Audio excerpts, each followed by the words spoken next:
दोस्तों, एक tax expert से अपना इनकम टैक्स रिटर्न फाइल कराना एक आम बात है। ऐसा करना कोई गलत भी नहीं है, क्योंकि इनकम टैक्स रिटर्न गलत फाइल करने से तो अच्छा है कि हम किसी एक्सपर्ट की हेल्प लें। बट यहाँ पर एक चीज़ मैं आपको सजेस्ट करना चाहूँगा कि अगर आप इनकम टैक्स रिटर्न किसी और से फाइल करवाते हैं तो आपको कुछ चीज़ों का ध्यान रखना होता है, कुछ सावधानियाँ रखनी पड़ती हैं ताकि आपके साथ किसी प्रकार का कोई फ्रॉड नहीं हो। दोस्तों, ये वीडियो बनाने का मेरा पर्पस किसी भी प्रकार से आपको डराने का नहीं है। मैं केवल कुछ चीज़ों से आपको अवेयर करना चाहता हूँ ताकि इन फ्यूचर किसी भी प्रकार की आपको परेशानी ना हो। दोस्तों, आज के वीडियो में मैं आपको 5 टिप्स या सजेशन देने वाला हूँ जिनको इंश्योर करके आप फ्यूचर में होने वाले फ्रॉड के चांसेस को कम कर सकते हैं। तो शुरू करते हैं आज की वीडियो को। मेरा पहला सजेशन है आपको कि आपके इनकम टैक्स पोर्टल पर आपके पर्सनल कॉन्टैक्ट नंबर और पर्सनल ईमेल आईडी अपडेट होने चाहिए, जो कि एक्टिव हो, जिसे आप यूज करते हो। होता यह है कि जब हम किसी टैक्स एक्सपर्ट या ई मित्र से अपना ITR फाइल कराते हैं तो कई केसेस में वो खुद का ईमेल आईडी या खुद का कॉन्टैक्ट नंबर अपडेट कर देते हैं। अब यहाँ पर आपका पर्सनल ईमेल आईडी और कॉन्टैक्ट नंबर अपडेट नहीं है तो आपके इनकम टैक्स पोर्टल के अकाउंट पर आपका कोई भी कंट्रोल नहीं होगा, पूरा कंट्रोल उस व्यक्ति का होगा। अब इससे क्या नुकसान हो सकता है? तो अगर इनकम टैक्स डिपार्टमेंट से किसी भी प्रकार का नोटिस आता है या कम्युनिकेशन आता है तो वो इसी कॉन्टैक्ट नंबर या ईमेल आईडी पर आता है, तो आपको कभी पता ही नहीं चलेगा कि आपको किसी भी प्रकार का कम्युनिकेशन या नोटिस टैक्स डिपार्टमेंट से आया है। और इनकम टैक्स डिपार्टमेंट के नोटिस का रिप्लाई एक टाइम लिमिट में देना होता है, 15 दिन या 30 दिन। अगर आप इस स्पेसिफाइड टाइम लिमिट में रिप्लाई नहीं कर पाते हैं तो आपको काफ़ी सारी पेनल्टीज आपकी लगाई जा सकती है। सेकंड नुकसान ये होता है कि इनकम टैक्स पोर्टल में लॉगिन करने के लिए आपको पासवर्ड की ज़रूरत होती है और कई बार आपका पासवर्ड आपके टैक्स एक्सपर्ट या ई मित्र वाले के पास होता है। तो अगर आपको ई मित्र चेंज करना हो या टैक्स एक्सपर्ट अपना चेंज करना है या फिर खुद से आपको इनकम टैक्स रिटर्न फाइल करना है तो आपको उस पासवर्ड की ज़रूरत होती है। इस पासवर्ड को रीसेट या चेंज करने के लिए आपके इस कॉन्टैक्ट नंबर पर या ईमेल आईडी पर OTP आता है, जिसकी हेल्प से आप पासवर्ड चेंज कर सकते हैं। तो अगर आपका पर्सनल कॉन्टैक्ट नंबर या ईमेल आईडी यहाँ पर अपडेट नहीं है तो इस प्रकार के OTP आपके पुराने ई मित्र के मोबाइल नंबर पर जाएंगे और आपको ITR रीसेट करने में प्रॉब्लम आ सकती है। हालांकि ये पासवर्ड रीसेट करने के अदर ऑप्शन भी है, लेकिन फिर भी आपको थोड़ी बहुत प्रॉब्लम आ सकती है। तो ये तो बात हुई नंबर 1 की आपके पोर्टल पर आपका पर्सनल मोबाइल नंबर और ईमेल आईडी अपडेट होने चाहिए। सेकंड सजेशन की बात करते हैं तो आपको ये इंश्योर करना होता है कि इनकम टैक्स रिटर्न फाइल करते समय जो अकाउंट नंबर दिया गया है वो करेक्ट है और वो आपका ही है।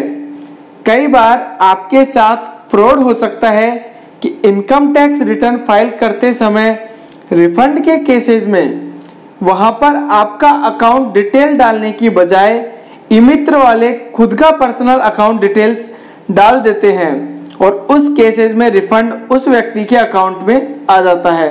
हालांकि इस प्रकार के फ्रॉड रोकने के लिए इनकम टैक्स ने एक नया अपडेट किया है और अब रिफंड केवल उसी अकाउंट में दिया जाता है जिसमें आपका पैन लिंक है। फिर भी आपको ये इंश्योर कर लेना चाहिए कि ITR फाइल करते समय अकाउंट नंबर और IFSC कोड दिए गए हैं वो आपके ही हैं। थर्ड टिप्स की बात करते हैं तो आपके पास आपका ITR पोर्टल का पासवर्ड होना चाहिए, क्योंकि आपको ITR पोर्टल पर लॉगिन करके कुछ चीज़ें चेक करनी है। कौन कौन सी चीज़ें चेक करनी है वो मैं यहाँ आपको बता देता हूँ। पहले तो ये एंश्योर कीजिए जिस असेसमेंट ईयर का आपने ITR दिया है ई-मित्र वाले ने वो एक्चुअल में फाइल किया है या नहीं। वो डैशबोर्ड पर जाकर आप इनकम टैक्स रिटर्न में जाएंगे तो देख सकते हैं कि आपका एक्चुअल में रिटर्न फाइल हुआ है कि नहीं। दूसरा, आपकी इनकम की सही रिपोर्टिंग हुई है कि नहीं, आपको मोटा मोटा चेक कर लेना है। तो आपको ITR एक्नॉलेजमेंट में चेक करना चाहिए कहीं पर आपका इनकम टैक्स पेबल तो नहीं आ रहा है। तो कई बार ऐसे ई-मित्र वाले या टैक्स एक्सपर्ट होते हैं जिन्हें ज़्यादा नॉलेज नहीं होती है, वो टैक्स पेबल के केसेस में as it is ITR file कर देते हैं। क्योंकि यदि आपका टैक्स पेबल है तो आपको पहले इनकम टैक्स पे करना पड़ता है, उसके चालान की डिटेल्स ITR में डालनी पड़ती है ताकि आपके ITR में टैक्स पेबल शो नहीं हो। तो अगर आपने आपका एक्नॉलेजमेंट चेक किया और उसमें टैक्स पेबल है तो उसे आपको इमीडिएटली पे कर देना चाहिए, क्योंकि इन फ्यूचर आपको इस टैक्स के साथ साथ इंटरेस्ट और पेनल्टी भरना पड़ेगा। आपका एक्नॉलेजमेंट इस प्रकार का दिखता है। इसमें ऊपर की ओर असेसमेंट ईयर आ जाता है, यहाँ ग्रॉस टोटल इनकम दिख जाएगी, क्या क्या डिडक्शन क्लेम की है वो दिख जाएगा। यहाँ किसी भी केस में टैक्स पेबल का अमाउंट नहीं आना चाहिए, जो कि यहाँ मेरे 0 आ रहा है। अब आते हैं नेक्स्ट पॉइंट पर। जब आप इनकम टैक्स पोर्टल पर लॉगिन करते हैं तो यहाँ पर आपको फॉर योर एक्शन और फॉर योर इंफॉर्मेशन करके टैब मिलता है।